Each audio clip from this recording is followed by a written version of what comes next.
warahmatullahi wabarakatuh. Perkenalkan, nama saya Neni Sari Putri Juwana dari kelas 4. Di video ini saya akan menjelaskan tentang deadlock dengan algoritma Banker, Safety, dan regress. Di sini saya akan menjelaskan apa itu deadlock.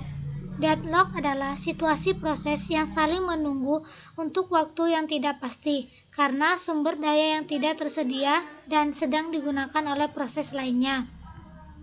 Struktur data yang diperlukan pada algoritma Banker. Yang pertama, variabel, yaitu faktor panjang M jika variabel J, K, terdapat K anggota tipe sumber daya RJ yang tersedia. Max, metrik NX M. Jika max I dan J adalah K, maka proses PPI meminta paling banyak K ada anggota tipe resource RJ. Allocation, metrik NXM, jika allocation I dan J sama dengan K, maka PI sedang dialokasikan ke anggota tipe resource RJ. Need, metrik NXM, jika need I dan J sama dengan K, maka PI membutuhkan K anggota tipe source RJ. Untuk menyelesaikan teks, need I dan J sama dengan max I and J dikurang allocation I dan J. Adapun contoh penggunaan algoritma Banker. Ini bisa kita lihat proses, allocation, max, dan variable and need. Sistem di dalam state aman dengan urutan P1, P3, P4, dan P2 dan P0.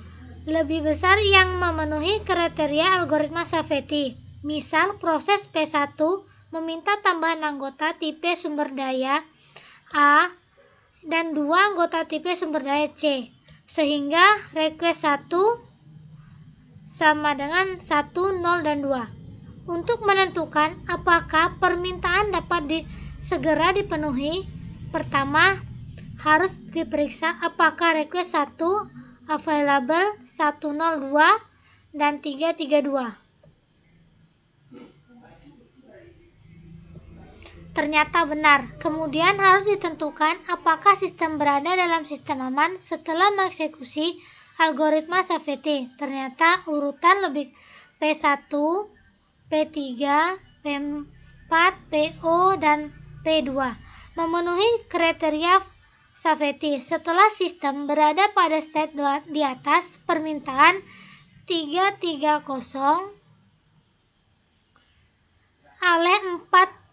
oleh P4 tidak dapat dipenuhi karena sumber daya tidak tersedia.